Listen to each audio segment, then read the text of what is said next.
सुरू झाले। आता आपण जसं विजेच्या झगमगाटामध्ये बसलो तर त्या काळामध्ये वीज नसताना नाटक कसं सादर होत होतं। म्हातारे लोक होते ते तिला रंगीबेरंगी कागद बांधायचे।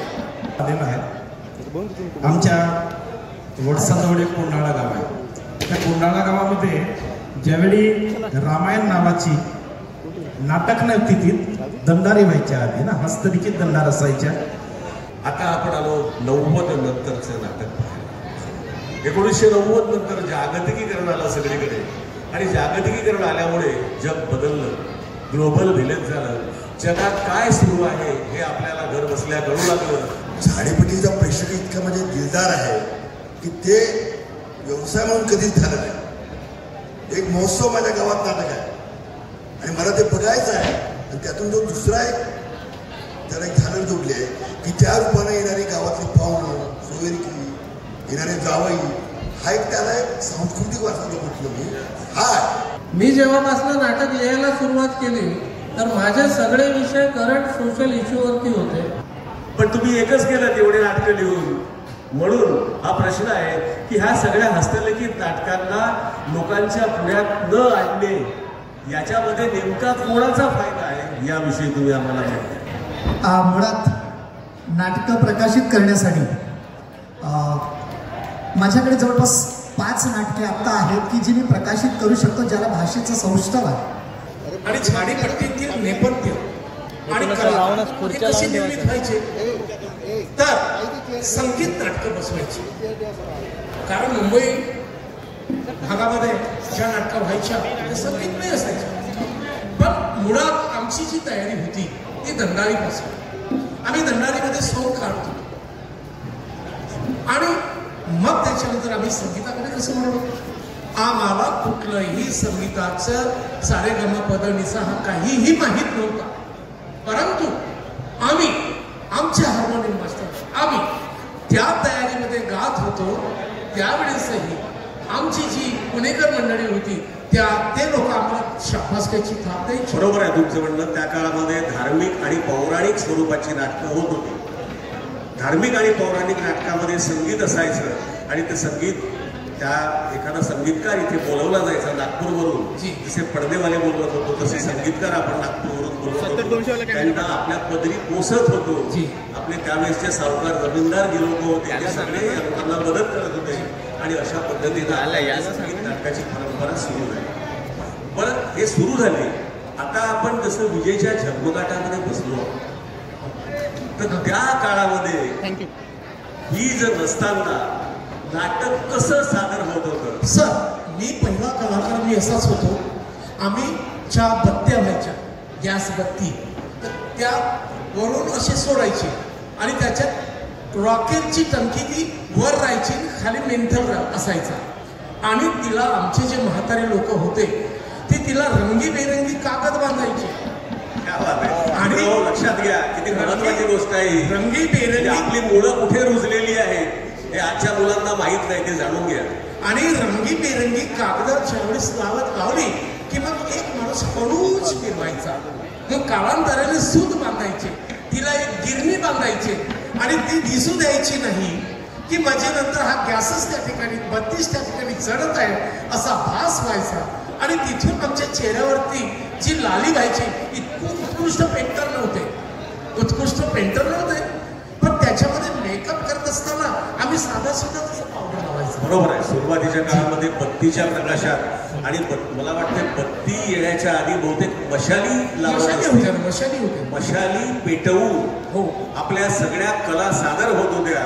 2 बाजूला 2 मशालजी असायचे, त्यांना शब्द सुद्धा होता मशालजी। सर एक सप्ताह त्या मशालीमध्ये एरंडीचा तेल घालत होतो आणि ते मशालीचं जे चिंदी असायची ती रात दिवसा 2-3 दिवस तिथं बोडत ठेवायची आणि ते मग ते जे तेज होतं पेटण्याची हे होती क्रमता, ती क्रमता अशी होती की ते जास्त टिकत होती आणि म्हणून त्याच्या भरोश्यावरती आमचं नाटक पाहिलं जात होतं।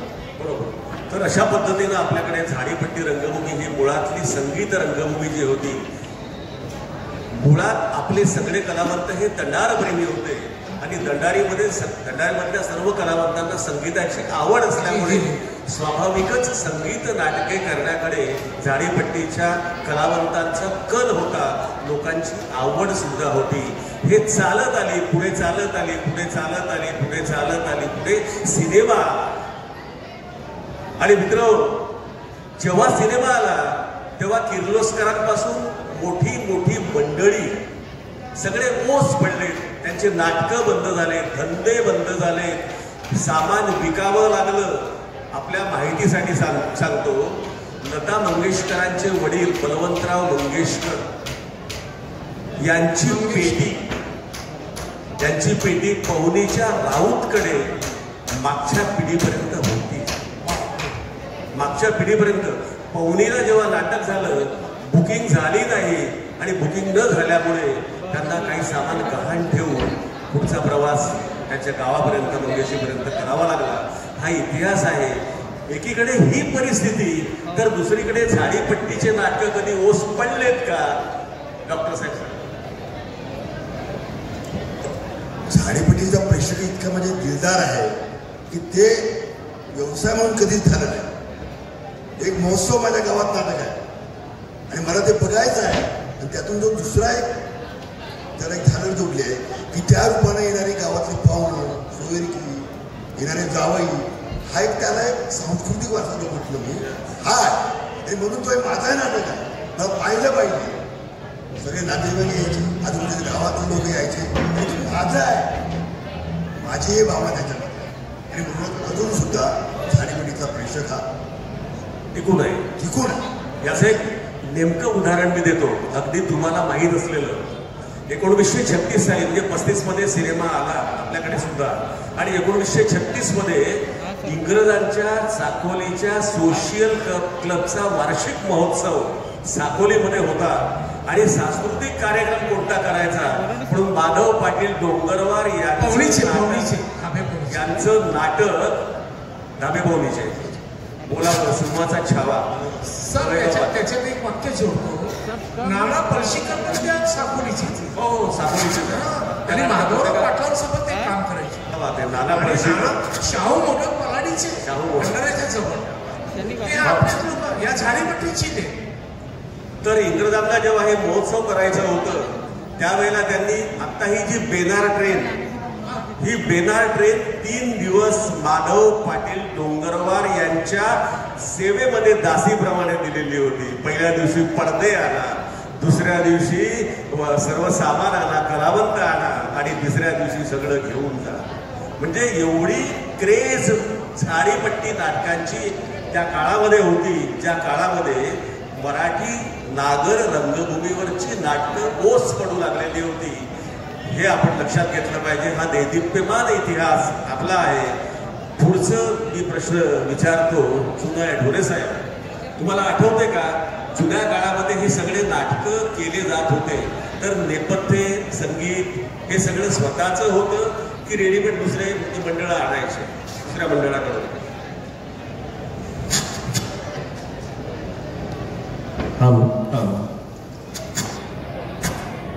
तसं हॅलो, ह्या आधुनिक काळामध्ये जे नाटकं होत आहेत ह्यामध्ये ज्या व्यावसायिक रंगभूम्या सुरू आहेत त्या व्यावसायिक हा मुद्दा नाही आहे.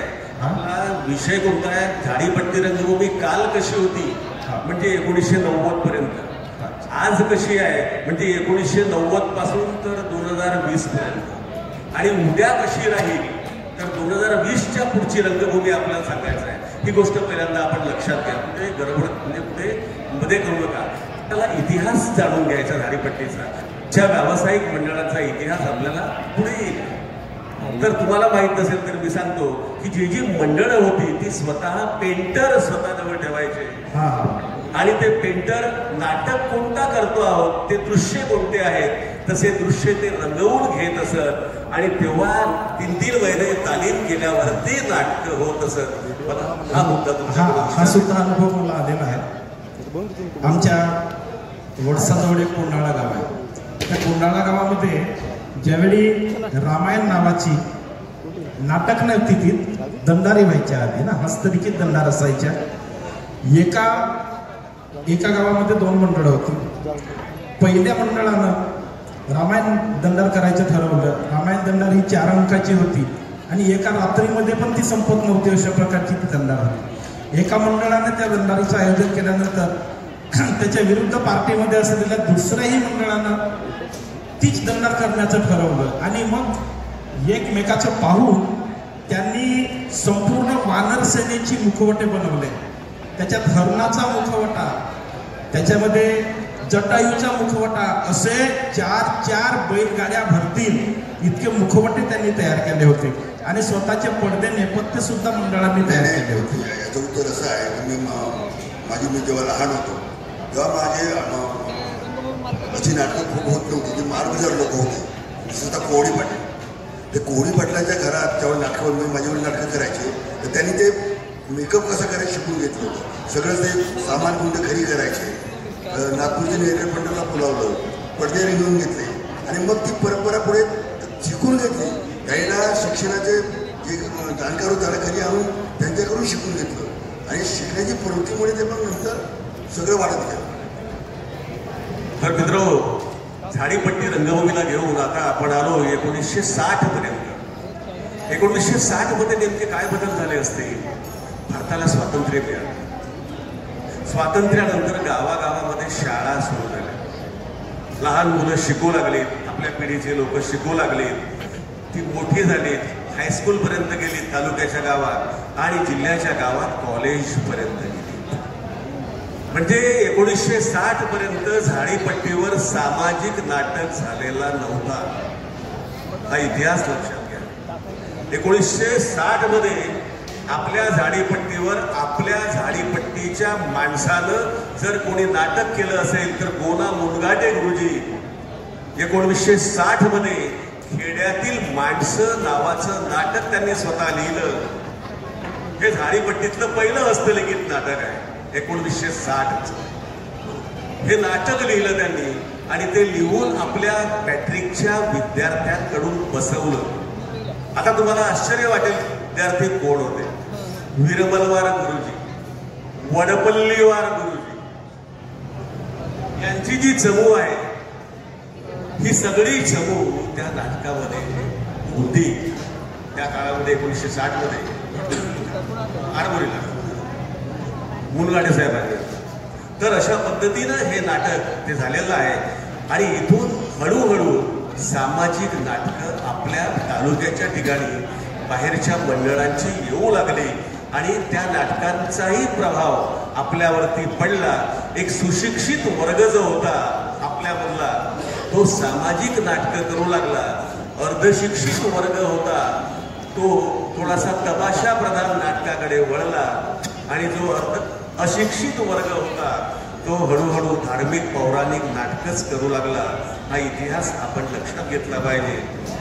आता मला सांगा, खऱ्या अर्थानं तुमचं करिअर सुरू होण्याचा काळ 1975. या 1975च्या काळामध्ये कोणत्या प्रकारची नाटकं साधारणतः झाडीपट्टीमध्ये होत असत? 75च्या काळामध्ये जवळपास मी ज्यापर्यंत प्रवास केला होता ती धार्मिकच नाटकं होती. पण त्या काळात जेव्हा दादा कुठे जमाना आला आणि आपले पूर्वी दरवाजे मुंबई असेल लावणी प्रधान नाटकाची चढाव सुरू झाली आणि त्यावेळेला कुठली स्त्री पात्र सुद्धा पुरुष करायचे.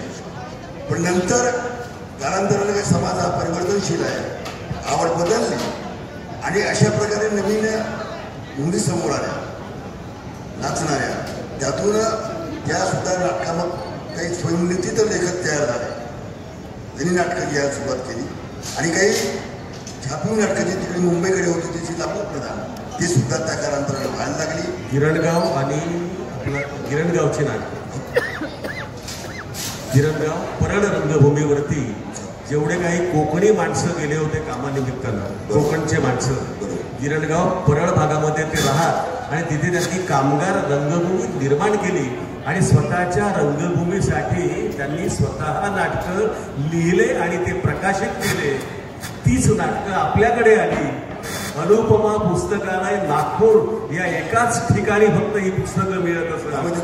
बरोबर, अगदी बरोबर. आमच्याकडचा कोणताही माणूस नाटक करायचा असेल तर अनुपमा पुस्तकालयामध्ये जायचा महालवरती आणि तिथून नाटकाची 4-2 पुस्तकं आणायचा आणि मग आपल्या सोयीनं आपल्याला कोणतं बसवता येईल तशा पद्धतीनं बसवायचा. तात्पर्य एकच, तमाशा आणि लावण्या प्रधान नाटकं 1975 नंतर सुरू झाली आणि काही डाकू जीवनावरची आधारित नाटकं. मला वाटतं तुम्ही येळकोट मल्हारमध्ये काम केलेलं आहे आणि मी डाकू मानसिकमध्ये काम केलेलं आहे मी स्वतः. त्याच्यामुळे 1975चा हा जो काळ होता हा डाकू आणि येळकोट म्हणजे जे कॅरेक्टर्स ॲग्री यंगमॅन, कारण अमिताभ बच्चनचा काळ होता. चालायची ना. कसे परिवर्तन होत गेले. मी 3 गट पाडले आहेत. सुशिक्षित वर्ग सामाजिक नाटकं करू लागला, अर्धशिक्षित वर्ग तमाशा प्रधान आणि हे नाटकं करू लागला आणि म्हणजे जो कमी शिकलेला वर्ग होता आणि थोडासा शिकलेलाही होता तो धार्मिक आणि पौराणिक नाटकं. कारण अभिरुची हा शब्द जो आहे की आपली आवड कशी आहे, कोणत्या प्रकारातली आहे हे गृहीत धरून गावागावामध्ये नाटकं होत असत. हा आपला झाडीपट्टीचा प्रवास आहे, एवढं मला सांगायचं आहे. बरोबर. आता आपण आलो 90 नंतरचं नाटक पाहायला. 1990 नंतर जागतिकीकरण आलं सगळीकडे आणि जागतिकीकरण आल्यामुळे जग बदललं, ग्लोबल व्हिलेज झालं. जगात काय सुरू आहे हे आपल्याला घर बसल्या कळू लागलं. कारण इडियट बॉक्स प्रत्येकाच्या घरात आला, टीव्ही आल्यामुळे टीव्ही मालिका आल्या, त्या मालिका सतत पाहता येऊ लागल्या आणि पाहता येऊ लागल्यामुळे सिनेमा पाहता येऊ लागले, ऑडिओ व्हिडिओ आले. ह्या सगळ्या तंत्रज्ञानाने आणलेल्या गोष्टी याने एकतर नागर रंगभूमीवर प्रचंड क्रांती झाली. त्यांना प्रेक्षक मिळत नव्हते. त्या काळामध्ये आमच्याहीकडे प्रेक्षक मिळत नव्हते. या काळामध्ये आपण नाटकं केलेली आहेत, अर्धा स्टेज भरायचा. बरोबर. याला कारण चांगली सिरियल सोडून कोणी नाटक पाहायला येत नसे. 10:30-11 वाजता नाटक म्हणजे सिरियल संपल्या की मग लोक नाटक पाहायला येत असत. हा इतिहास आपण लक्षात घेतला पाहिजे. याचा अर्थ 1/4 1/4 प्रमाणात का होईना आपल्या झाडीपट्टी रंगभूमीवर सुद्धा फरक पडला होता. यावर आम्ही काय केलं, आयडिया काय, आमचे जे जुने कलावंत होते त्यांनी हस्तलिखित नाटकं लिहिले. आपला शेख बाबू, हे आत्माराम, पुन्हा मुंगाटींचं नाटक बल्लारपुरे, दिलीप पवार नंतर आले. 90 ते 2000चा कालखंड घेतो, तुमचा काळ येतो. तर 90 ते 2000 पर्यंत यात साधारणतः ही नाटक मंडळी, नटमंडपला लेखक मंडळी होती. तर यांची नाटकं, हस्तलिखित नाटकांचं युग सुरू झालं आणि यांनी एक कमाल केली. तुमच्या लक्षात असेल तर 1995 ते 2000 नाटकांची नावं की पुण्या मुंबईकडची लेखक आणि आमच्या इकडचा लेखक आमच्या भाषेमध्ये, आमच्या रिवाजामध्ये, आमच्या प्रसंगनिष्ठ विनोदामध्ये, आमच्या समाजामध्ये, आमच्या बोलीबद्दल, आमच्या बोलीनं उच्चारू करणारी झाडीपट्टीची बोली आमच्या लोकांबद्दल. आणि त्याच काळात मरिमाईचा भूत्या हे क्रांतिकारक नाटक निर्माण झालं. आदिवासी जीवनावरचं नाटक, आदिवासी कलावंत, आदिवासी वाद्य नाही सगळं आदिवासी. आणि त्या नाटकाने प्रचंड म्हणजे त्यावेळेला आम्हाला रोज तीच नाटकं. तर तेव्हा याचं कारण असं की जो आपला अशिक्षित असेल, बोली भाषेतला असेल, मायबोलीतला असेल, त्याला ते आपलं जवळकी वाटली नाही. माझ्या भाषेतलं नाटक आहे, माझ्या संस्कृतीचं नाटक आहे. हा एक सुद्धा नाटक चाललं. आमच्याकडे काही काळ आणखी एक गडबड झालेली होती आणि ती गडबड म्हणजे आमच्या आदरणीय दादा कोंडगे आणि आमच्या आदरणीय सौ आताच्या नेने आणि पहिल्या माधुरी दीक्षित. माधुरी दीक्षितचा त्या काळात एक गाणं खूप गाजला होता, धक्क धक्क करणे लगा. आणि दादा कोंडगे द्विअर्थी संवादामध्ये हे सगळं सांगत होते, वगैरे वगैरे. तर द्विअर्थी संवादाची शीर्षक असलेली नाटकं झाडीपट्टीमध्ये 1995 ते 2000 मध्ये, आता पुढे येतो मी तुमच्याकडे, 1995 ते 2000 पर्यंत अशा द्विअर्थी. तुम्ही बायको कामातून गेली, बायको तुझी नजर माझी, भावार्थ बरं चांगला होता. आता बायको कामातून गेली असं नव्हतं, बायको का माथून गेली. पण लोकांना बायको कामातून गेली म्हणजे भावार्थ म्हणजे त्याचा संदेश शेतबाबूची बरेच फक्त शीर्षक आकर्षित करायसाठी होतं. आतला मसाला जो होता तो मात्र म्हणजे झाडीपट्टीच्याच प्रेक्षकांसाठी तयार झालेला अशा प्रकारचा मसाला होता. आता 2000 पर्यंत आपण आलो. 2000च्या पुढे आपल्याकडे असंख्य लेखक पुन्हा निर्माण झालेत.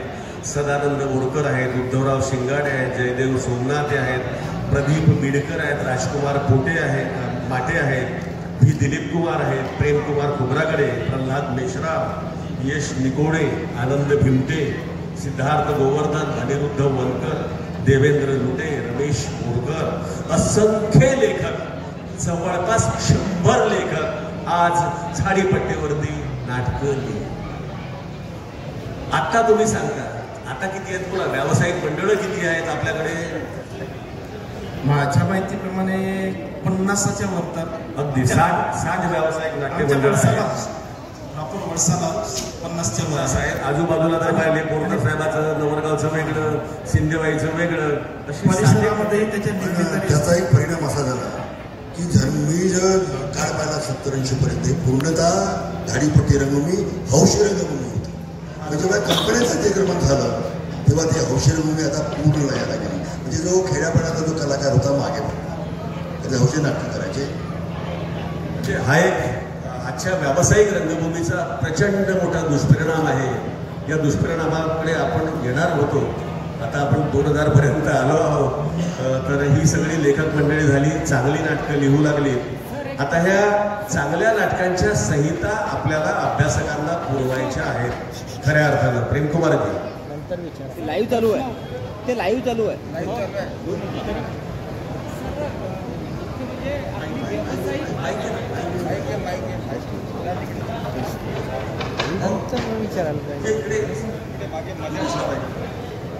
सर, माझा एक प्रश्न होता की म्हणजे झाडीपट्टी ही जी व्यावसायिक झाडीपट्टी आहे ती म्हणजे मुख्य प्रकारे त्याची निर्मिती कशी झाली? आज आपण एवढे 60च्या वर प्रेस बघतो.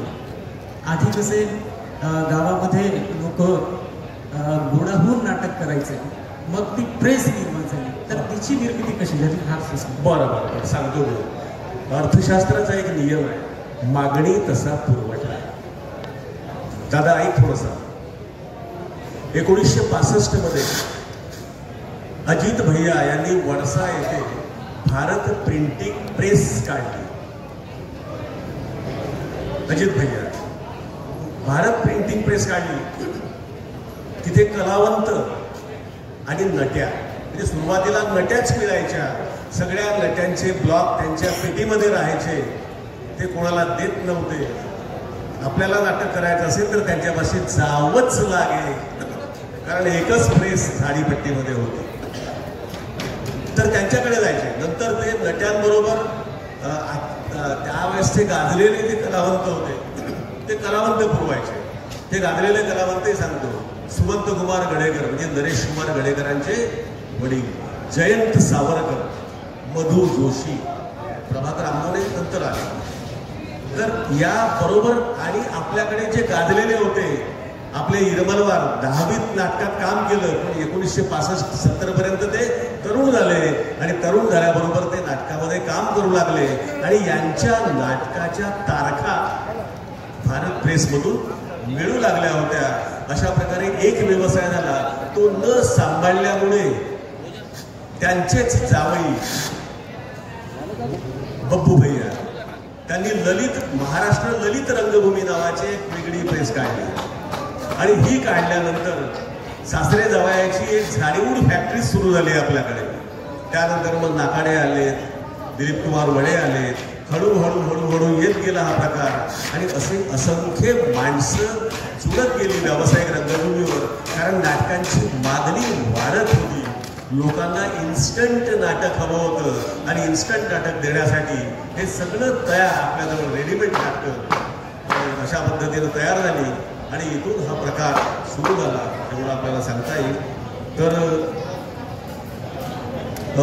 आनंद भिमटे सर, काही नाटककार अतिशय उत्तम नाटकं लिहितात. ते हा पाहत नाही, बोरकर साहेब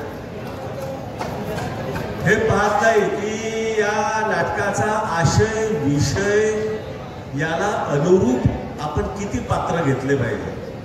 पण झाडीपट्टीच्या आजच्या नाटकामध्ये एक पॅटर्न ठरलेला आहे. 7 पुरुष, त्यातला एक हिरो, 4 लेडीज, त्याच्यातली एक नृत्यांगना मीना देशपांडे, आणि मग ती 3 अंक चालली पाहिजे. आता मला सांगा, एक अभ्यासक म्हणून तुमचा पॅटर्न झाडीपट्टीवरती गाजतो आहे, लोक पाहतात आहे, लोक टाळ्या वाजवतात आहे, त्याबद्दल मला काहीही म्हणायचं नाही. पण निर्मिती प्रक्रियेच्या अनुषंगानं मी जेव्हा विचार करतो तेव्हा माणसं ठरवून असं नाटक लिहिता येते का आणि लिहावं का? प्राध्यापक आनंद दिमटे सर, तुम्ही सांगा.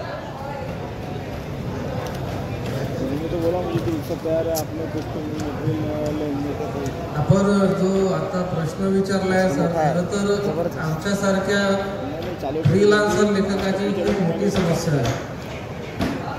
हा प्रश्न विचारल्याबद्दल आपलं मी आधी आभार व्यक्त करतो. वास्तविक नाट्यकृती हा लेखकाचा स्वतंत्र आविष्कार असतो. माझ्या कथेमध्ये मला जितकी पात्र पाहिजे, जे स्थळ पाहिजे, जो काळ पाहिजे, ते सगळं घेण्याचं मला स्वातंत्र्य असलं पाहिजे. पण झाडीपट्टी ही व्यावसायिक रंगभूमी असल्यामुळे आणि ती आम्हाला अर्थार्जनाचं मुख्य साधन आहे आमच्यासारख्या लेखकांसाठी, म्हणून जे लेखनाचे मूलभूत नियम किंवा प्रक्रिया वगळूनही आम्ही झाडीपट्टीसाठी झाडीपट्टीच्या निर्मात्यांनी आणि कलावंतांनी ठरवून दिलेल्या पॅटर्नमध्येच नाट्य निर्माण करतो. इतकंच नव्हे तर झाडीपट्टीमध्ये ही सुद्धा समस्या आहे की प्रत्येक कंपनीचे 1-2 स्टार कलाकार असतात, त्यांना जास्तीत जास्त रोल कसा येईल आणि बाकीचे कलावंत कसे खाली पडतील लिहिताना वेदना होतात. तर ही वस्तुस्थिती आहे, त्याला इलाज नाही. व्यावसायिक लेखक म्हणून मी आपलं मत मांडतो. बरोबर आहे. म्हणजे प्रश्न असा येतो की झाडीपट्टीतली नाटकं कलावंतांवर चालतात की लेखकावर चालतात. इथे हे लक्षात येईल की कलावंतांसाठी स्पेशल रोल जर लिहिला जात असेल आणि तेही नाट्य मंडळाच्या प्रमुख, तर निश्चितच झाडीपट्टीची कलाकृती, नाट्यकृती ही जेव्हा प्रकाशित होईल, तुमच्याकडे येतो आता यानंतर, ती प्रकाशित झाल्यानंतर या नाट्यकृतीमध्ये जे वाङ्मय मूल्य असायला पाहिजे ते वाङ्मय मूल्य आपल्याला दिसत आहे का, आणि दिसत नसेल तर ते न दिसण्याचं कारण काय हे शोधण्याचा प्रयत्न आजचा अभ्यासक निश्चित करेल. कारण मित्रांनो, आता झाडीपट्टीच्या नाटकांवरती PhD संशोधन करणं सुरू झालेलं आहे आणि याची चिरफाड आज केली जात आहे. कदाचित नवीन अभ्यासक आज तसे करत नसतील, पण जेव्हा एखादा खमक्या अभ्यासक असेल आणि तो आपले निष्कर्ष जेव्हा तुम्हाला न सांगता लोकांपर्यंत पोहोचवेल तेव्हा आपोआपच ही गोष्ट. याला सोडून मला एक छोटीशी गोष्ट याच उत्तराचा भाग होता. आपण पॅटर्न बाबत बोललो, पण विषयाचं गांभीर्य त्यापेक्षाही खूप महत्त्वाचं आहे. आता मी प्रेमानंद गजवी साहेबांसोबत जेव्हा मुंबईला गेलो नाटकाच्या सेन्सरसाठी, त्यांनी मला एकदा सांगितलं, डॉक्टर मेश्राम होते, सुधीर मेश्राम, खूप मोठे कलावंत होते, माझा परिचय करून दिला, हे झाडीपट्टीचे लेखक आहे. ते मला म्हणाले की झाडीपट्टी म्हणजे उपेक्षित भाव होता त्यांच्यामध्ये. अरे काय झाडीपट्टीमध्ये 25 वर्षापूर्वी जे नाटकं सिनेमे आले त्याचा चावून चावून स्वतः केलेले विषय, त्या विषयावर तुम्ही तिकडे नाटकं करता. सुधारा, काहीतरी सुधारा. मला सुरुवातीला खूप वाईट वाटलं, कारण ते तोंडावर मारलेला जोडाच होता एक, पण मी त्याला सकारात्मक पद्धतीनं घेतलं. बरोबर आहे, तुम्ही घेतलं. ते जे काही म्हणत आहेत त्यात तथ्य आहे. मी जेव्हापासून नाटक लिहायला सुरुवात केली तर माझे सगळे विषय करंट सोशल इश्यूवरती होते. बरोबर. पण झाडीपट्टीच्या निर्मात्यांमध्ये किंवा कलावंतांमध्ये प्रयत्न केले तरी चांगल्या विषयावरचे करंट सामाजिक समस्येवरचे नाटक चालले नाही. मग एक लेखक म्हणून माझ्यावर मजबुरी आली की तुम्ही म्हणाल त्याच विषयावरती, तुम्ही म्हणाल त्याच पॅटर्नमध्ये नाटक लिहून देतो. दिमटे सर, थोडासा आक्षेप आहे, कारण चालली नाही म्हणता की ज्वलंत विषयावरची. मरीमायचा भूत्या चालला, मातामायचा मुंजा चालला. नाही, मी माझ्या बाबतीत बोललो सर, ते व्यक्तिगत आणि शार्टमध्ये. आपला विषय व्यक्तिगत नाही आहे, विषय आपला झाडीपट्टी रंगभूमीचा आहे. ओके. त्यामुळे ज्वलंत सामाजिक नाटकं इथं चाललीच नाहीत असं म्हणता येणार नाही. तोच आहे ना बरीमाईचा भूत्या, आपला माताबाईचा कोणता आपला पाटलवरांचा माताबाईचा बरीमाईचा भूत्या. यावरती इतकी चर्चा झाली की आदिवासी समाजाचा अपमान या नाटकामध्ये होतोय की काय म्हणून कोर्टात केस टाकली गेली. कोर्टानं हे नाटक प्रत्यक्ष पाहिलं आणि पाहिल्यावरती त्या नाटकाचा प्रयोग यामध्ये अश्लील काहीही नाही, कोणत्याही जाती धर्मावरती बोललेलं नाही असं देऊन ते नाटक आडामुरीच्या कोर्टामध्ये सादर झालं, कुरखेड्याच्या कोर्टामध्ये सादर झालं. आणि ते इतकं गाजलं की झाडीपट्टीतलं पहिलं कोणतं गाजलेलं नाटक असेल तर ते बरीमाईचा भूत्या. त्या काळामध्ये 500 प्रयोग. आजचा काळ तर बदलला आहे, आज तर खूप नाटकं होत आहेत. एवढी नाटकं त्या काळामध्ये होत नसताना 500 प्रयोग त्या नाटकाचे त्या काळामध्ये झाले. म्हणजे 2000-2005च्या दरम्यान यावरून त्या नाटकाची पोट. आणखी बरेच चुडाराम बल्लारपुरे यांनी अशी बरीच नाटकं लिहिलेली आहेत की ज्यांचा म्हणजे समाधीवाले बाबा म्हणजे किती भयानक ही माणसं मारायचं, आपल्या आसनाच्या खाली टाकून द्यायची आणि आपला एखादा शासकीय अधिकारी असेल त्याला आपल्या वशात घ्यायचं आणि सगळे प्रकरण दाबून टाकायचं. हे ढोंग सोंग आजच्या काळामध्ये अनेक बुवा करतात. त्या बुवाबाजीवरती आधारित त्या काळातलं नाटक सत्यलेखनावरती होतं. आपलं सदानंदजी बोरकर यांनी माझं कुंकू मीच पुसलं हे नाटक लिहिलं, ज्वलंत समस्येवरच आहे. त्यांच्या प्रस्तावनेमध्ये त्यांनी सांगितलं आहे की मी अस्वस्थ होतो, पहिल्यांदा चित्र काढली, मग टिपणं लिहिली, मग नाटक लिहायचा विचार केला. ही अस्वस्थता जेव्हा लेखकामध्ये येते तेव्हा अशा पद्धतीनं ज्वलंत नाट्यकृती निर्माण होतात. आणि आज जरी त्या तुमच्या स्वतंत्र कलाकृती घेतल्या गेल्या नसतील तरी निश्चित सांगतो मी की उद्या कोणी ना कोणी एखादा कंपनी त्यानंतर बऱ्याच आल्या आणि चांगले माझे सगळे नाटकं ज्वलंत सामाजिक विषयावरती चालतात. ठीक आहे. आता प्रेमकुमार बोरकर साहेबांना प्रश्न विचारतो. आपला भूक हे नाटक नुकतंच प्रकाशित झालं. झाडीपट्टीमध्ये हस्तलिखित नाटकांची संख्या 1000 आहे. हस्तलिखित नाटकांची म्हणजे 1985-90 पासून जी आपली हस्तलिखितची फॅक्टरी सुरू झाली ती अजूनही सुरूच आहे. एक लेखक दरवर्षी 4 तरी काढतो, 2-3 तरी. हा म्हणजे एका वर्षात 4 काढू शकते आमचा लेखक. हो, तर एवढी आमची प्रगती झालेली आहे, पण ते प्रकाशित केले जात नाही ही खरी गोष्ट. आता प्रकाशित न करण्यामध्ये लेखकाचा फायदा आहे का, अभ्यासकांचा फायदा आहे का, की नव्याने नाटक करणाऱ्या मंडळांचा फायदा आहे? न करण्यामध्ये तुम्ही केलं, तुमचं अभिनंदन, पण तुम्ही एकच केलं तेवढे नाटकं लिहून. म्हणून हा प्रश्न आहे की ह्या सगळ्या हस्तलिखित नाटकांना लोकांच्या पुढ्यात न आणणे याच्यामध्ये नेमका कोणाचा फायदा आहे याविषयी तुम्ही आम्हाला माहिती. मुळात नाटकं प्रकाशित करण्यासाठी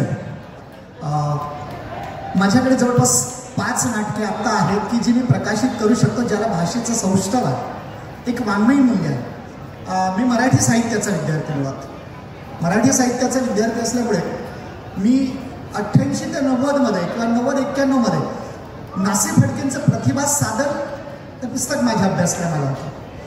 आणि निळी पहाट जे राघव जाधवांचं पुस्तक होतं, त्यामुळे नाट्य म्हणजे पुस्तकांचं समीक्षण कसं करायचं, पुस्तकाचे कॅरेक्टर्स कसे असायचे, गारंबीचा बाप म्हणजे नाटकाचे समीक्षण असेल किंवा पुस्तकाचं समीक्षण असेल हे कसं असतं.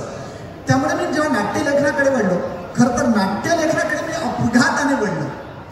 मी ज्या शाळेमध्ये काम करायचं त्या मुद्दा काय आहे, तुमचा परिचय नको आहे.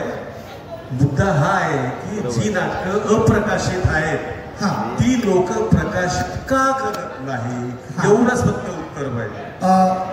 माझा प्रकाशनाचा अनुभव असा आहे की नाटक प्रकाशित करण्यासाठी एकतर खर्च खूप येतो, दुसरी गोष्ट प्रकाशित केलेले नाटक पब्लिकमध्ये मोठ्या स्वरूपात खरेदी केल्या जात नाही. आता उदाहरण याचं देतो मी. काय झालं आता पूर्णतः त्याला व्यवसाय येतो म्हटलं, जेव्हा व्यवसाय येतो तेव्हा त्या लेखकाला असं वाटतं की हे नाटक त्याच प्लेसमध्ये चाललं पाहिजे. दुसऱ्यामध्ये गेलं तर ते नाटकं करतील ना, याचा व्यवसाय बंद पडेल. आणि तुम्ही म्हटल्याप्रमाणे जेव्हा कमाई पूर्ण झाल्यावर ते जरी प्रकाशित केलं तो खर्च निघू शकत नाही तर दुसरे करू शकत नाही. हा एक मत आहे. याचा अर्थ व्यावसायिकता लक्षात घेऊन की आपल्या नाटकाचा कोणीच प्रयोग करू नये, सर्वाधिकार फक्त आपल्याच कपाटात राहिले पाहिजे यासाठी. नाही, निर्मात्याचा नंतर प्रश्न येतो, निर्माता घेईल तेव्हा तुमचं नाटक. पहिले लेखकाला आपली जी कलाकृती लिहिलेली आहे, तर नाशिक फडकेंचं तुम्ही उदाहरण दिलं की कलेसाठी कला हे त्यांचं तत्व होतं. म्हणजे आपण कुठलीही कला निर्माण करतो त्या कलेचा आनंद सगळ्यांनी घेतला पाहिजे. त्यांचं एक शब्द फक्त मी सांगतो की कला ही व्यक्तीला पुनर्प्रत्ययाचा आनंद देत असते. बरोबर आहे? बरोबर. मग हा नाटक जर थांबला तुमच्या पेटीमध्ये, तो जर प्रकाशित झाला आणि कुठल्याही म्हणजे आपल्या झाडीपट्टीच्या बाहेरचा एरिया, नाशिक असेल, पुणे असेल, सांगली, सातारा, कोल्हापूर कुठेही असेल, आणि तिथल्या माणसाला जर वाटलं की भूक या नाटकाची खूप चर्चा झाडीपट्टीमध्ये आहे, ते आपण केलं पाहिजे, तर तो उपलब्ध आहे. पण बाकीची तुमची गाजलेली जी नाटकं आहेत ती उपलब्ध नाहीत. मग त्यांनी ते नाटक कसं करावं हा मुद्दा येतो की नाही. अगदी बरोबर. यात व्यावसायिकता आलेली आहे. आज प्रत्येक गोष्ट आपण व्यावसायिक कलेपेक्षाही व्यावसायिकतेला, व्यवसायाला अधिक मोल देतो आहोत. त्याच्यामुळेच यामुळे काय होतं की झाडीपट्टीमध्ये आज जी सदानंदजी बोरकर यांनी 2 नाटकं प्रकाशित केली, माझं कुंकुम मीच पुसलं, आत्महत्या, आणि ते आता 3 नाटकं लवकरच प्रकाशित करणार आहेत. आमचं बोलणंही झालं. त्यासाठी कोणत्या प्रकाशनाकडे जायचं नाही, बस श्याम मेढाव प्रकाशन संस्था किंवा मोहरकर प्रकाशन संस्था काढायचे आणि दंड पुस्तकं प्रकाशित करायचे. अशा प्रकारे सर्व झाडीपट्टीच्या लेखकांनी आपापली पुस्तकं प्रकाशित केली तर काय होईल की ही झाडीपट्टी आमच्या पुण्या मुंबईच्या लोकांपर्यंत पोहोचेल. नाहीतर आनंद भिमटे सारख्यांना जेव्हा प्रश्न विचारला की वाटीत झाडीपट्टी रंगभूमी, झाडीपट्टी रंगभूमी आहेच काय, अरे तुमच्याजवळ सांगायसाठीच जर काही नसेल, द्यायसाठीच काही नसेल तर काय होईल. म्हणून यासाठी आपल्या झाडीपट्टी रंगभूमीचा प्रचंड हा जो इतिहास आहे आधीपासूनचा, हा आपण टाईप करून म्हणजे प्रकाशित करून लोकांपर्यंत नेला तर निश्चित हा वारसा पुढे नेण्यात आणि त्यात काही क्रमांकाचे लेखक म्हणजे आज गडकरी, म्हणजे खाडिलकर वगैरे वगैरे जी नावं घेतल्या जातात, देवल, तशा पद्धतीनं उद्या इतिहास लेखक साहेब तुमचं नाव येईल. अशा पद्धतीनं ज्वलंत सामाजिक नाटक लिहिणारे विठ्ठल पातळवार, तुळाराम बल्लारपुरे, सदानंद बोरकर ही एक शृंखला तयार होईल. यावरती वेगळं संशोधन होईल. या संशोधनातून इथल्या ज्या समस्या आहेत, अंधश्रद्धा, बुवाबाजी, चालीरीती, इथली गाणे, आपल्या ज्यांनी जे लिहिलेलं आहे गणपतराव वडपल्लीवारांनी झाडती माणसं, याच्यामध्ये झाडी संस्कृती पूर्ण लिहिलेली आहे. अशा प्रकारची आपली पूर्ण संस्कृती या महाराष्ट्राला कळेल आणि हे कळण्यासाठी आपण ही नाटकं प्रकाशित करणं आवश्यक आहे. ठीक आहे. आता आपण मित्र 2020 पर्यंत आलो, कोरोना आला, थांबलो.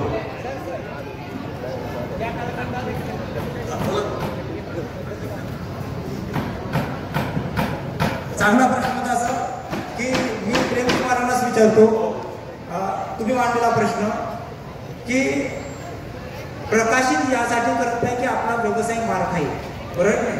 तुमचं सुद्धा बुक पुस्तक मी याआधी सुद्धा दुसरीकडून वाचलेलं आहे. काल जे सादर झालं सर, तुमच्या पुस्तकातले फारच कमी वाक्य बोलल्या गेली, राईट नाही. ती तर भीती नसेल ना तुम्हाला की किंवा व्यवसाय करणाऱ्या मंडळांना किंवा आपली चोरी बाहेर पडेल म्हणून प्रकाशित होऊ नयेत. तुम्हाला काय वाटतं? तुम्ही पण कबूल केलं सर मगाशी की तुम्हाला सुद्धा वाईट वाटलं की काल जो प्रयोग सादर झाला तुमच्या संहितेमधली फारच कमी वाक्य बोलल्या गेली. तुम्हाला काय वाटतं सर? अगदी बरोबर आहे. पुस्तकातील जवळपास एक मिनिट, सरांनी ऐकलं नाही, मी पुन्हा सांगतो. संहितेतले फारच कमी वाक्य काल जे भूक नाटक सादर झालं ते बोलल्याच गेली नाही. तुम्हाला लेखक म्हणून काय वाटतं? हा माझा प्रश्न. त्याचं खरं तर मनापासून दुःख होतं. कारण जेव्हा एखादा वाक्य एखादा लेखक लिहितो, एक वाक्य लिहिण्यासाठी लेखक त्या वाक्याच्या संदर्भात खूप मोठी मेहनत घेतो. एक वाक्य लिहिण्यासाठी जसं माझ्या शाप नाटकातील एक वाक्य सांगतो, जेव्हा ते मी लिहिलं अनेकदा त्या वाक्याला पडताळून पाहिलं. आई जाऊन सांग तुझ्या नवऱ्याला आणि नात्याने असलेल्या माझ्या बापाला माझ्या मरणाची शहनाई वाजवायला सुरुवात कर म्हणावं. हे वाक्य जर व्यवस्थित पद्धतीने जर सादरीकरण केलं गेलं नाही, कलाकाराने हे वाक्य पाठ करावं लागेल, कलाकाराने हे वाक्य पाठ करावं लागेल. आणि अशा वेळेत जर काही बदल होत असतील तर निश्चितच त्याच्या वेदना होतात. मी जहांगीरदाराचं पुस्तक वाचत असताना कानेटकरांची मुलाखत वाचली आणि त्यामध्ये ते असं म्हणतात, मी असे करणार नाही. असं जर लेखकाने लिहिलेलं वाक्य असेल तर मी असे नाही करणार, करणार नाही आणि नाही करणार यामध्येही बदल करणार नाही. पण काय होतं, लेखकाने जर आपली मतं इथे लादल्या गेली तर बऱ्याचदा असं होतं की लेखक इंटरफेअर करतो, कलाकारांचं स्वातंत्र्य मोडतो आणि त्यामुळे मग लेखकालाही, जसं व्यंकटे सर म्हणाले, लेखकालाही कधी कधी शांत बसावं लागतं. याला गोष्टीला कारण कोणतं? याला कारण एकच आहे की ते नाटक हस्तलिखित आहे आणि ते तुमच्या पेटीमध्ये आहे.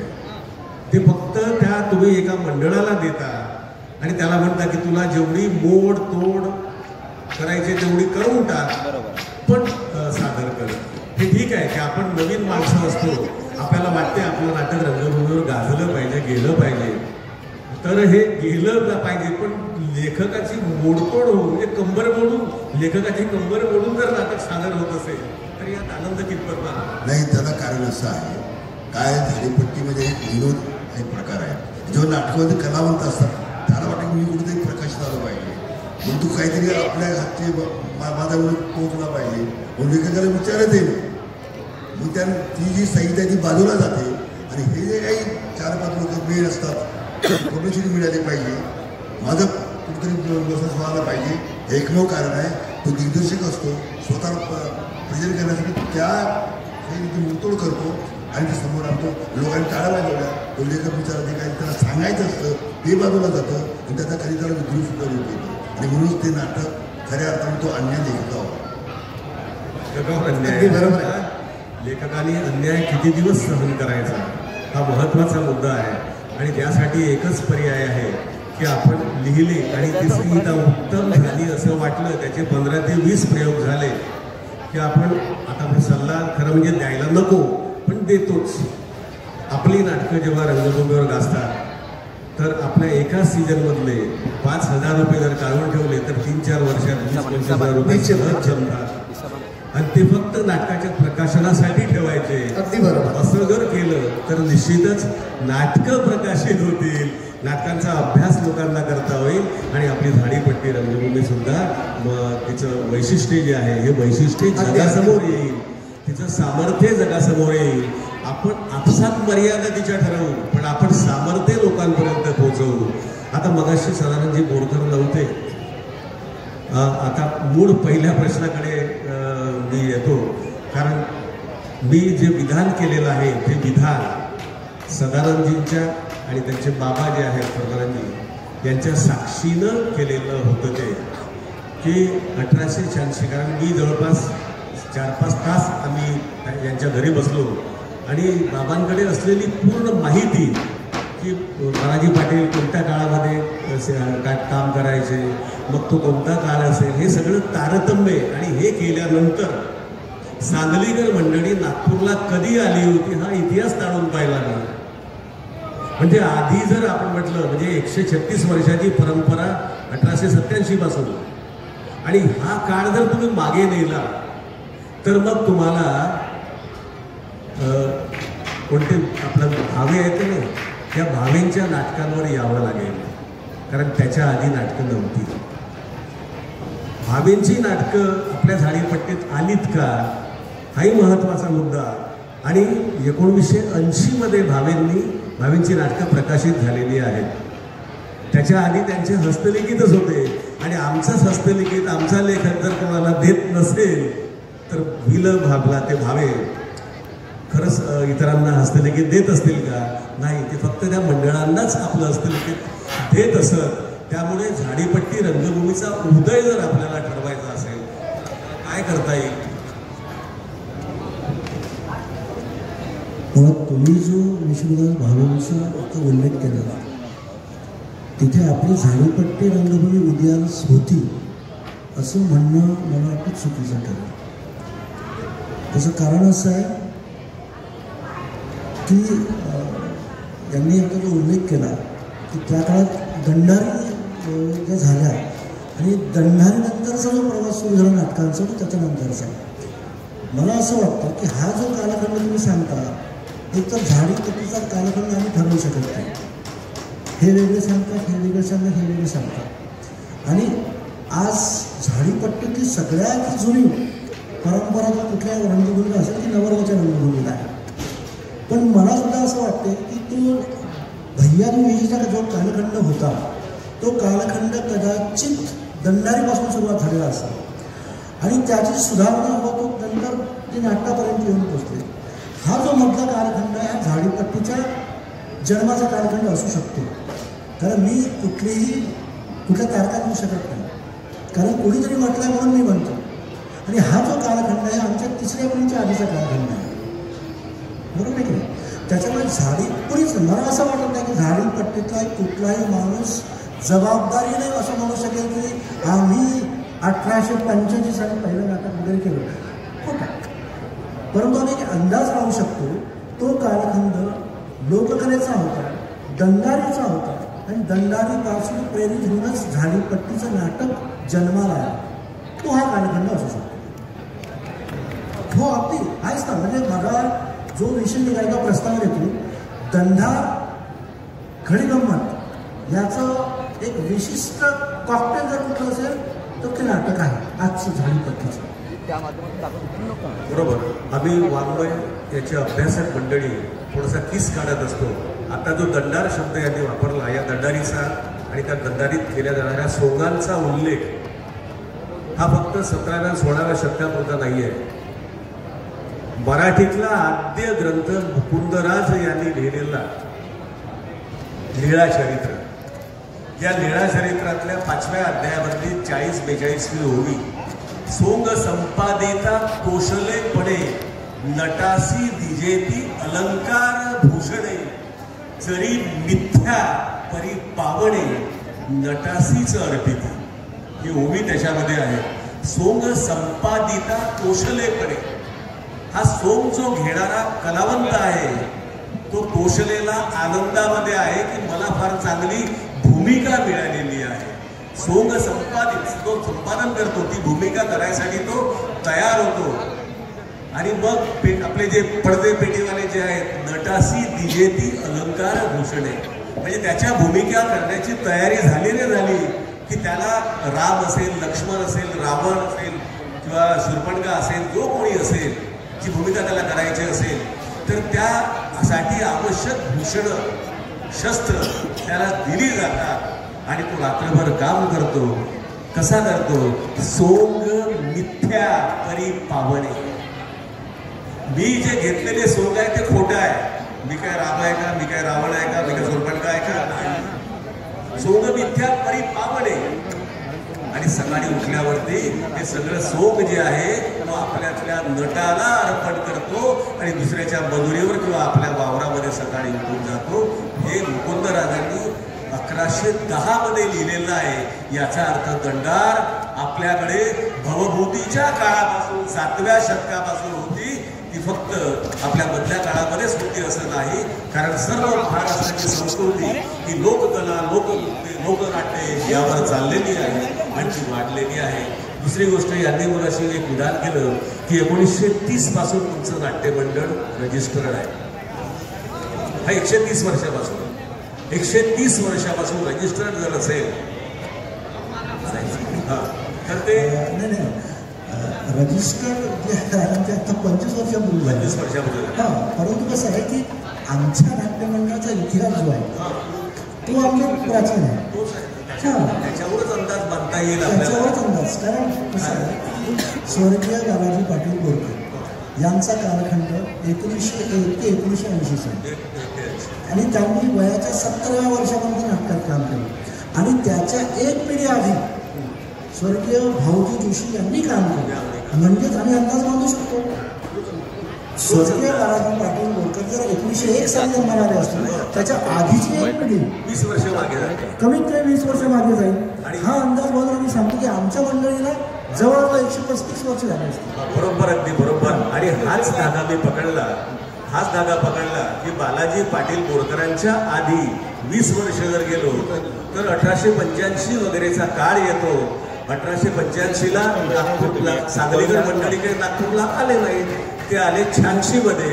आणि हे सगळे लोक त्या दरम्यान दंडारवाले नाटक पाहायला गेले आणि इथून नाटक पाहिल्यानंतर त्यांना करावंसं वाटलं असावं.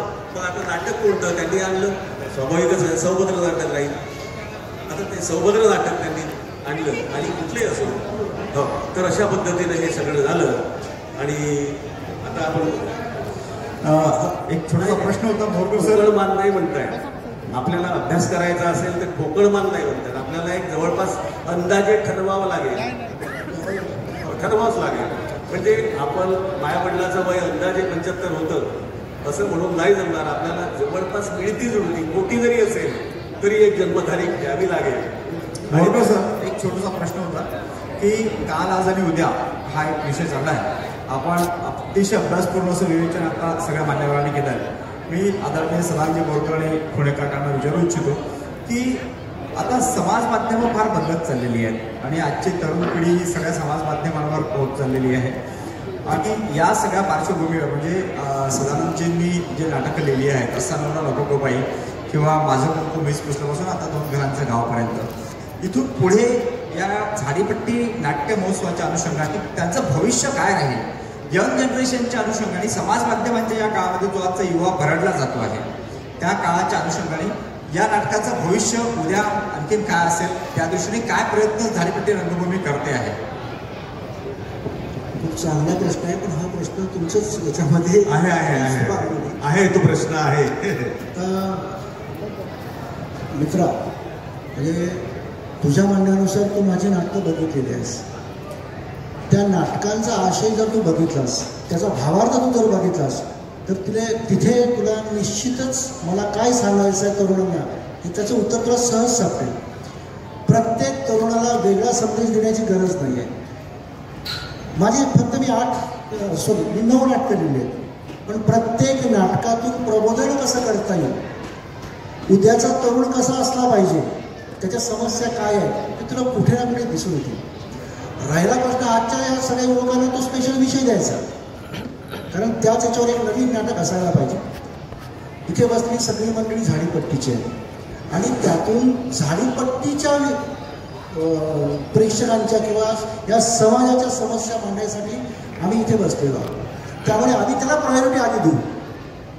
कारण तुम्ही जे शहरी लेखक आहेत त्यांची ही जबाबदारी आहे आणि तुम्ही तरुणांसाठी नाटक लिहा, आम्ही ते सुद्धा नाटक सादर करू. आता याला मला एक थोडे आता तुम्ही जे म्हटले नवीन जी पिढी आहे ही आता पूर्णतः बदललेली आहे. त्याचं कारण असं की आता त्यांना काहीतरी काही नाविन्य पाहिजे बा, म्हणून आता नाटकामध्ये व्यवसायाच्या दृष्टीने हंगामे आले. डान्स हंगाम, जेव्हा डान्स हंगाम सुरू होतं तेव्हा खूप गर्दी दिसते. तो बंद झाला हा तरुण मुलं गायब हा. तर याला काय कारण आहे, त्यांना नेमकं काय पाहिजे आधुनिकता, हे कुठेतरी याचा सुद्धा विचार झाला. मी मला असं वाटतं आता विषय निघाल्याचा म्हणून बोलतो ही सुरुवात कुणी केली, ही सुरुवात कुणी केली. ह्या स्पर्धेमध्ये आम्ही सुद्धा दोषी नाही का? आम्ही आमच्या नाटकांमधून अनावश्यक जर कुठल्या नाटकाला नाचवत असू तो हंगाम्याचा पहिला जन्म झाला. तुम्ही आज हंगामाला तुम्ही आता काही म्हणू शकत नाही.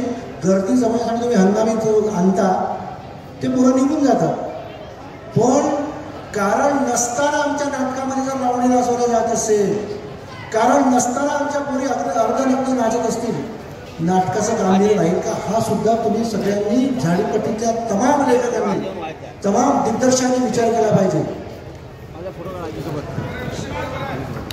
सर, सरांच्याच प्रश्नाशी संबंधित समोर नेतो आहे. हां, याच्याशीच अगदी रिलेटेड. प्रत्येकच वेळेस नाटकांमध्ये लावणी असतेच असं नाही. जसं आता माझं नवी पहाट आहे, आयुष्य वेचताना आहे. मी खरं सांगतो, मी तिथे लावणी टाकलेलीच नाही. पण लावणी टाकलेली नाही तर मागच्या 4थ्या अभिनेत्रीचं काय करायचं? 3 लेडीजचं नाटक लिहिल्यानंतर मग तिथे कुठेतरी 4थी घुसवले जातं. नवी पहाटमध्ये म्हणजे आयुष्य वेचतानामध्ये मग अशी किशोर कुलकर्णी इतका सुंदर प्रश्न विचारला मी आयुष्य वेचताना नाटक जेव्हा लिहिलं, तुम्ही विचारलं चौथ्या पिढीचं, चौथ्या पिढीचं काय करायचं, चौथ्या पिढीचं असं म्हणजे तिथे नसेलही. आणि येणाऱ्या पिढीमध्ये जसं मी तिथे न्यूरो सर्जन नाही हो सर, हे बा माझ्या वडिलांना 4 खाटा करून ठेवल्या होत्या घरी, आता एक मग आता त्या चौथ्या खाट्याचं काय करायचं हा विचार करून कसा चालणार आहे. मला एक सांगा, की चौथी नटी जी आहे ती तुमची जबाबदारी नाहीये, ती यांची जबाबदारी आहे निर्मात्याची. याचा परिणाम काय होतो बघा. माझं आयुष्य वेचताना नाटक, मी मगाशी किशोरने इतकं सुंदर प्रश्न विचारला. आयुष्य वेचताना 6 महिने एखादी संहिता लिहायला लागतात आणि 6 तासामध्ये जेव्हा त्या नाटकाचा सत्यानाश होतो ना, मी स्टेजच्या मागे जाऊन अक्षरशः रडलो, अक्षरशः रडलो. म्हणजे इतकं सुंदर संहिता, ज्याला आता प्रकाशन करण्याचे, ज्याला एक साहित्याचं अंग आहे किंवा ज्याला एक सामाजिक आशय आहे. नवी पहाटमध्ये इतकं सुंदर विवेचन न्यूरो सर्जन मांडलेलं आहे. न्यूरो सर्जन आणि न्यूरो सर्जन पब्लिकच्या समोर आज किती मोठ्या मेंटली प्रॉब्लेम आहेत. काय प्रॉब्लेम समाजाच्या समोर जायला पाहिजे. जेव्हा आपण ते जातो मग कुठलं तरी मंडळ असं म्हणते की नाही हो, तुमचे संवाद आम्हाला पेलावत नाही, तुमचे संवाद आम्हाला पेलावत नाही. आणि मग ती पुस्तकं अशीच ठेवावी लागतात. त्याच्यामुळे मग पुढे नाट्य लेखन करावे की नाही. खरं सांगतो मी, त्याच्यानंतर नवी पहाट, आयुष्य वेचताना, मला जगायचे प्रत्येक श्वास, यानंतर नाट्यलेखन बंद केलं. 13 नाटकं लिहिली आणि आता मी नाट्यलेखन थांबवलं. सर, आता सदानंद सर आणि के प्रेमकुमार यांना मी झाडीपट्टीतील संवेदनशील लेखक म्हणून ओळखतो. दोघांनी मामाप्रती अतिशय संवेदनशील काही प्रश्न उपस्थित केले आहेत. आताच माझे गुरु आणि आदरणीय सदानंद सर आणि मामा तुम्हाला प्रश्न केला होता की तुम्ही म्हटलं की हंगामा जर बंद केला रसिक निघून जातात. मग हे झाडीपट्टीच्या निर्मात्यांनी, कलावंतांनी ठरवायचं आहे की तुम्ही उथळ रसिकतेवर स्वार होणार की सुदृढ अशी रसिकता घडवणे हे सुद्धा कलावंतांचं, निर्मात्यांचं, दिग्दर्शकांचं काम असते. तर मामा मला असं सांगा की तुम्ही उथळ रसिकतेवर स्वार होऊन व्यवसाय करणार की सदानंद सर आणि के प्रेमकुमार म्हणतात तसं सुदृढ रसिकता घडण्यासाठी काही प्रयत्न करणार आहात? या समस्यातून काय आहे, मी जेव्हा व्यवसाय म्हटलं, व्यवसाय जेव्हा येतो तेव्हा त्यांना ह्या गोष्टी कळून वाटतात. पण जे आपल्याला समाजाला देणं आहे हा प्रत्येकाने, म्हणजे लेखक असतील, निर्माता असेल, यांनी ठरवलं. तो म्हणतो म्हणून आम्ही हंगामा, जर प्रत्येक कंपनीत म्हटलं ना आम्हाला ते हंगामा नको, आमचा त्याचा वाईट परिणाम होतो, आमच्या साहित्यात लोकांना वातावरण निर्मिती होत नाही.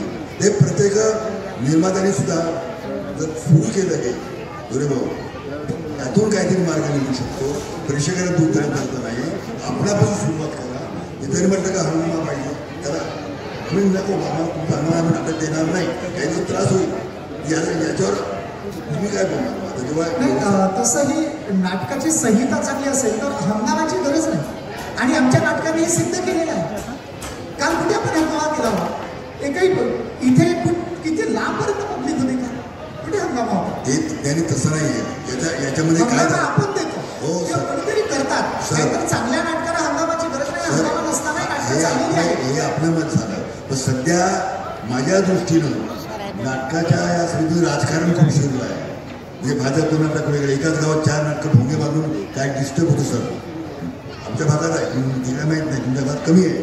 पण आमच्याकडे शिवसेनेचं नाटक वेगळं, राष्ट्रवादीचं वेगळं, काँग्रेसचं वेगळं, येणारे पाहुणे, मग त्यांनी हंगामा आणला का मी आणतो. म्हणजे अशा प्रकारे एक चळवळ जे म्हटलं की नाही आता प्रेक्षक जमवण्याची, लोकांना आकर्षित करण्याची, याला कुठेतरी आळा बसला पाहिजे.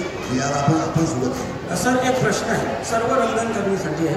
म्हणजे आपण भूतकाळाविषयी बोललो, वर्तमान काळाविषयी बोललो, परंतु भविष्यकाळाविषयी पण बोललं गेलं पाहिजे. आता सुरुवात करतो. हां, मला एक प्रश्न होता सर की आता म्हणजे मी पण 10 वर्षापासून कलावंत म्हणून काम करतोय आणि प्रेक्षक म्हणून हा प्रश्न मला विचारावा वाटतो की झाडीपट्टीचं भविष्य काय? कारण आता OTPचा जमाना आला आहे, बरोबर आहे. सगळेजण त्या नेटवरती लागलेले आहेत आणि मगाशी सरही बोललेत की आम्हाला कुठेतरी कॉम्प्रोमाइज करावं लागतं. तर आपण रंगभूमीशी कितीपणे प्रामाणिक आहोत.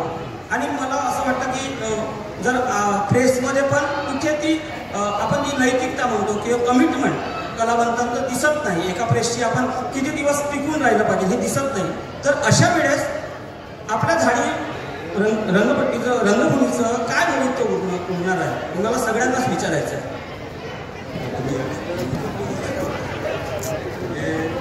नैतिकता नाही राहिली. नाही भवितव्य नाटकं कमी नाही झाली झाडीपट्टीची. मध्ये जर कोरोनाचा काळ सोडला तर त्यावर असं वाटलं की नाटक बंद होईल. अलीकडे आता यावर्षी मी बघतो आहे सुरुवात झाली, पण भवितव्य मात्र आता जे निर्माते बसले आहेत त्यांचं नाटकाचं जे असते. आडाय साहेबांचा प्रश्न कसा होता की येणाऱ्या पिढीसाठी येणाऱ्या भविष्यासाठी सांगतोय मी. हे जर बंद करायचं असेल तर ते निर्मात्यांना खूप लालचा सुटते. 80,000 90,000 जे कलाकार आहेत 15,000. आता त्यामुळे परिणाम झालेला आहे. आता मी जे अभ्यास केला आहे माझ्या भागात जे जुनी आमची हौशी रंगभूमी आहे ते आता पुन्हा प्रगती नाटकं बंद नाही झाली. मग त्यांनी काय केले आता आपल्या गावातच त्यांनी आता सुरू केलं आहे. आपण करू का तुला करता शकणार नाही. हे जर तुम्ही निर्मात्याने बंद केलं नाही हे जे व्यवसाय रंगभूमी आहे हे लोप होत जाणार आहे आणि पुन्हा हौशी रंगभूमी होणार आहे हे लक्षात. फार सुंदर निरीक्षण डॉक्टर परशुराम पुणे यांनी काढलेलं आहे. आता तुम्ही जे म्हणाला याला मी माझ्या प्रश्नाची जोड देतो की जागतिकीकरणानंतर बराच बदल झालेला आहे आणि कोरोनानंतर तर माणसाच्या आयुष्याची किंमत काय आहे हे आपल्याला कळलेलं आहे. त्यामुळे अशा परिस्थितीत आणि आजची जी पिढी आहे तुम्ही म्हणता त्याप्रमाणे OTV पासून तर अगदी मोबाईलमधल्या सगळ्या क्लिपपासून तर अगदी सगळं पाहते.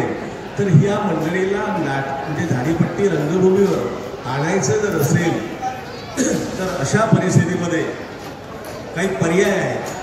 नाटकाच्या लेखनाच्या आशय विषय शैलीमध्ये बदल करावे लागेल का?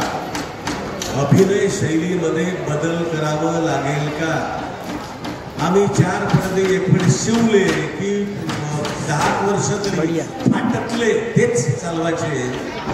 याच्यात काही बदल होईल का? की आम्ही ज्या पद्धतीनं अभिनय करणं सुरू केलं माईक जवळ जाऊन बिलकुल अशाच पद्धतीनं आम्ही मरेपर्यंत अभिनय करत राहू. याच्यात काही बदल होईल का? हॅलो, मी हिरालाल पेंटर, झाडीपट्टीचा दुसरा अध्यक्ष. म्हणजे पहिले अध्यक्ष आपले डॉक्टर परशुराम पुणे. प्रश्नाचं उत्तर द्या. नाही थांबा ना. नाही ठीक आहे. मी हिरालाल पेंटर मी सांगतो की जेव्हा मला सगळ्यांना मी सांगत आहे की मी झाडीपट्टीत मला आता 35 वर्ष झाली. म्हणजे प्रश्नाचं उत्तर देत असाल तर पहा, नाही तर हे जनरल उद्याचं भवितव्य काय हे मी आता नाही सांगत. पण जो मगाशी हंगामावर चालत होता का म्हणजे काय काय गोष्टी बोलत होते त्याच्यात मी बोलतो की हंगामा झाडीपट्टीत येत होता, आंध्रातून येत होते, छत्तीसगडहून येत होते. जेव्हा मी अध्यक्ष होता मी हंगामे पहिले बंद केले. मी नाटक लिहिलं मायेची पात्र एकाहत्तर मी कंटिन्यू केली. प्रश्न वेगळा आहे की मग तुम्ही उत्तर द्या. बाकी उत्तर देतो. आपण आता जो प्रश्न उपस्थित झाला आहे की आपल्या रंगभूमीच्या भवितव्याचं काय, तर मला सकारात्मक आणि नकारात्मक दोन्ही बाजू आहे. जसं डॉक्टर पुणे साहेबांनी सांगितलं की निर्मात्यांनी आर्थिक लोभापोटी इतका रेट वाढवलेला आहे की गावागावांमध्ये की यांना आणण्यापेक्षा आपणच अर्धे इकडचेच किंवा गावचंच मंडळ उभं करू. हे जरी असलं तरी मी जी आता परिस्थिती पाहत आहे की झाडीपट्टीच्या नाटकांचे छोटे छोटे सीन आहेत, कॉमेडीचे सीन आहेत, ते यूट्यूबवरती टाकल्या जातात आणि त्याला लाखोंच्या संख्येत व्ह्यूज आहेत. ह्या OTT प्लॅटफॉर्म किंवा इंटरनेट म्हणतो आपण मोबाईलमुळे झाडीपट्टी रंगभूमी खूप दूरपर्यंत पोहोचलेली आहे आणि इतके लाखो चाहते निर्माण झालेले आहेत की हा आपल्यासाठी आशादायक काळ आहे. बरोबर, हा पहिला विषय. आणि गावांच्या प्रादेशिक जी सीमा होती आपली की 3-4 जिल्ह्यांची, तर नागपूर जिल्ह्यांची सीमा आपण ओलांडली. अर्धा जिल्हा वर्धा जिल्हा तिकडे पण आपण गेलो आणि बाहेर तर आहेच आंध्र तेलंगणाच्या सीमेमध्ये सरांनी अनेक नाटकं केली. तर प्रादेशिकतेच्या संदर्भात विचार केला तर तोही विस्तार वाढला, कंपन्या वाढल्या, प्रयोगांची संख्या पण वाढली आणि अनेक नवे जुने कलावंत आले. तर या दृष्टीनं हा काळ जरी आशादायक असला तरी डॉक्टर पुणे साहेबांनी सांगितलेला जो धोका आहे तो आपण वेळीच विचारात घेतला पाहिजे. यामध्ये कलावंतांनी पण एक लुटण्याचं साधन नाही आहे. आपण कलाकार आहोत. आपण म्हणतो की मनोरंजन करतो आणि प्रबोधनही करतो. तर आपलाही थोडासा हात मागे घ्यावा, मानधन कमी करावं, मंडळाला परवडेल अशा रेटमध्ये द्यावं आणि एक चांगली कलाकृती संस्कृतीचं जतन सगळ्यांकडून होईल यासाठी लेखक असो, आयोजक मंडळ असो, निर्माते असो, ह्या सगळ्यांनी मिळून यावरती मध्यममार्ग काढण्याची गरज आहे. म्हणजे भविष्यात आपली ही रंगभूमी साता समुद्र पार जाईल असा मला विश्वास आहे. परंतु ही रंगभूमी वाचवण्याची जबाबदारी कोण घेणार हे ठरणं महत्वाचं आहे ना. प्रत्येकाने तू म्हटल्याने होणार नाही. हे सर्वांनी खायला पाहिजे मला असं वाटतं. हे बघा, ह्या झाडीपट्टीच्या नाटकांचं संपूर्ण संयोजन हा निर्माता करतो. सगळ्यांना जमवणं, नाटकं सादर करणं ही निर्मात्याची जबाबदारी असते. पण निर्मात्याकडे संपूर्ण संयोजन करत असताना जर त्याचा बजेट वाढवून त्याला नाटकं सादर करावी लागत असतील तर नाटकाची किंमत ऑटोमॅटिक वाढणार आहे. नाही, याला कारण आहे. एक गोष्ट लक्षात घ्या ना सर, ह्या 20 वर्षापूर्वी मी निर्माता होतो. 20 वर्षापूर्वी निर्मात्याला प्रत्येक नाटकावर 10,000 रुपये मोजून वाचतच होते. बरोबर. आज परिस्थिती अशी आहे की त्यावेळी 16,000 18,000 नाटकं विकत होती. आज 65,000 नाटक विकत असतानाही निर्माता 5,000च्या वर पैसे वाचवत नाही. मग ही जी विसंगती निर्माण झालेली आहे, 16,000 नाटक विकून तो 10,000 रुपये वाचवाय. आज 65,000 विकून तो 5,000 3,000 वाचवतो. तर ही परिस्थिती निर्माण का झाली तर बाकीच्या गोष्टींचे रेट वाढल्यामुळे. नाही चुकीचं आहे. ऐकून घ्या, माझं का म्हणणं आहे, अरे मला का म्हणायचं आहे, ते निर्माते आहे यांच्यामध्ये स्पर्धा आहे. आता त्याचे कलाकार उडा, तो तुलना देते का, ते 5,000 देतो एकामेक. त्याच्यामुळे त्याला वाटते माझा खूप भाव आहे, तो 15,000 पर्यंत पोहोचतो का. कारण हा सुद्धा निर्मात्याने विचार करायला पाहिजे. त्या कलाकार मला एक सांगा, तुम्ही एखादा कलाकार 15,000 देतो आणि दुसरा मित्र तोच रात्रभर लागतो, तर तुम्ही 300-400 रुपये देता, त्याच्यावर किती अन्याय होतो. हा सुद्धा विचार. हॅलो काकाजी, मी खूप कमी वयात एक प्रश्न विचारतोय तुम्हाला. यांचा खूप छान प्रश्न वाटला मला. म्हणजे मला बोलण्याचा संधी मिळाली हे खूप माझ्यासाठी आहे. जो झाडीपट्टीचा बजेट वाढत आहे, माझ्या मते झाडीपट्टीच्या कलाकारामुळे बजेट वाढत नाही, तर झाडीपट्टीच्या निर्मात्यामुळे सिने स्टार आणल्यामुळे हा बजेट वाढत आहे. याच्यावर माझा विरोध आहे. आणि झाडीपट्टीचा प्रत्येक कलाकारा 5,000च्या जर वर नसेल तर झाडीपट्टीचा बजेट वाढणार नाही. आणि 40, 45, 50,000मध्ये प्रत्येक निर्माता 5,000 पर्यंत कमवायला पाहिजे. त्याची मेहनत असते, हर गोष्टीकडे लक्ष देतो तो माणूस. आणि तुम्ही हे सिने स्टार जे लातूर, मुंबई, पुणे याच्यात आणता, याच्यामध्ये तुमचा झाडीपट्टीचा बजेट वाढत आहे. आणि असाच जर चालत राहिला या 10 वर्षात झाडीपट्टी याच कारणामुळे नष्ट होईल, हा माझा शब्द आहे. आणि सगळ्यात महत्वाचं, मला 35 वर्ष मला झाले. मी या कलाकारांच्या बाबतीत बोलतो. जे कलाकार पहिले 50 रुपये 100 रुपयाला काम करत होते झाडीपट्टीत, थोडा तो फेमस झाला झाडीपट्टीतला का त्या कलाकारांची टाईट आपापच हे लोक वाढवते. एखादा निर्माता कधी जाऊन सांगते का मी तुला एवढे पैसे देतो, तू माझ्याकडे ये. एखादी लेडी थोडीशी जास्त नाचली का तिला म्हणते का तुम्ही एवढे पैसे देतो, तुम्ही माझ्याकडे ये. तो निर्माता का करायचा. आज मला 12 वर्ष झाले आणि धनंजय स्मृतीचा कलाकार होतो पहिल्यापासूनच. आणि या कलाकारांना तुम्हाला सांगतो ज्यांची लायकी नव्हती काय कलाकारांची. ही गोष्ट लक्षात घ्या. हिरालाल पेंटरचं म्हणणं हे आहे की आपण आपापल्या पद्धतीनं लायकीप्रमाणे राहिलो पाहिजे. तर या झाडीपट्टी रंगभूमीला आता आपल्याला जर वाचवायचं असेल तर प्रत्येक कलावंतापासून, लेखकापासून, दिग्दर्शकापासून प्रेक्षकांपर्यंत सगळ्यांना जबाबदारी घ्यावी लागेल. आणि हे घेऊन आपल्याला काम करावं लागेल आणि ही आपला झाडीपट्टी रंगभूमी पुढे न्यावी लागेल. आता एक सर्वात महत्वाचा प्रश्न मी विचारतो, शेवटचा. प्रत्येक जण उत्तर द्या. सर, एक प्रश्न माझा यातच आहे. सर यातच आहे. आता मला सांगा, काळ सगळा बदलून राहिलेला आहे आणि या बदलत्या काळात हे सगळे स्थित्यंतर होऊन राहिलेले आहेत. आणि आमची झाडीपट्टी 10, 20, 25, 30, 40 वर्षापासून जशी चालली तशीच चालू आहे. फरक एवढाच झालेला आहे की प्रॉम्प्टिंग फक्त थोडीशी बंद झाली, कारण सतत प्रयोग करून करून रिहर्सल वाढल्यामुळे. तर अशा परिस्थितीमध्ये आत्ता आहे त्याच पद्धतीनं झाडीपट्टी रंगभूमी पुढे गेली पाहिजे. की आजचा काळ हा प्रगतीचा काळ आहे. विज्ञानाने अनेक सोयी आपल्याला उपलब्ध करून दिलेल्या आहेत. म्हणजे लाइटिंग असेल, नेपथ्य असेल, सादरीकरण असेल, प्रोजेक्टरवरती काही गोष्टी दाखवायच्या असतील, ह्या सगळ्या गोष्टींचा अंतर्भाव आपल्या नाटकात केला पाहिजे. की जशी चालू आहे तशीच चालू दिली पाहिजे, याचा विचार आता तुम्ही करा. सर, एक प्रश्नाला मला फक्त जोडण्यामध्ये विषय लावणार नाही. चर्चा खूप चांगली सुंदर रंगलेली आहे. जे नाट्यलेखक आहेत या ठिकाणी पेंटर साहेब आहेत, खोब्रागडे साहेब आहेत, भिवटे साहेब आहेत. प्रश्न माझा असा आहे की आपल्या जे आता नाट्यसंहिता आहे, जे आपण नाटकं लिहितो, विषय जरी वेगवेगळे असले, नाटकांची टायटल जरी वेगवेगळी असली, म्हणजे वेगवेगळ्या प्रकारची जरी असली, तरी आपलं जे कथानक असते त्या कथानकांमध्ये कुठंतरी एकसुरीपणा दिसून येतो. हे कितपत योग्य आहे, याला हा माझा लेखकांना प्रश्न होता. बरोबर बरोबर. तसं काही नाही आहे.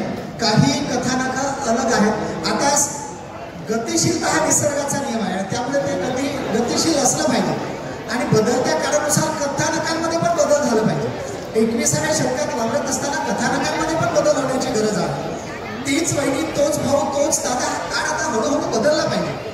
आता प्रसार माध्यमं वाढली, संपर्काचं साधन वाढलं, रिलेशन मेंटेन करण्याचे प्रकार अलग अलग झालेले नाही. नवीन बदल हा निसर्गाचा नियम आहे. बदल हा निसर्गाचा नियम आहे. गतिशीलता हा निसर्गाचा नियम आहे. आणि गतिशीलता हा जर निसर्गाचा नियम आहे तर कथानकं सुद्धा त्या दृष्टिकोनातून बदलली पाहिजे. आणि जे लेखक तशा प्रकारची हिंमत करतात त्या लेखकांना प्रोत्साहित केलं पाहिजे. जे लेखक त्या पद्धतीने हिंमत करतात, नवीन काहीतरी लेखक करतात, मग तुमचे संवाद आम्हाला पेलवत नाही हो, तुमचे संवाद आम्हाला फाटा करत नाही हो, अशा प्रकारचे जर डायलॉग असतील तर मग अडचण निर्माण होते. एवढंच सर, नाट्यसंहितेच्या प्रयोगशीलतेबरोबरच दरवर्षी 1500 प्रयोग, करोडोची उलाढाल हे सगळं असताना त्या तुलनेनं नाट्य समीक्षा फारशी आली नाही. किंवा प्रसारमाध्यमही फारशी दखल घेत नाहीत. ही चळवळ एवढी विस्तृत पसरलेली असताना सुद्धा समीक्षेच्या आमदार आपण काय विचारलं, ही समीक्षा जास्त काय द्यायला पाहिजे, ती काय येत नाही.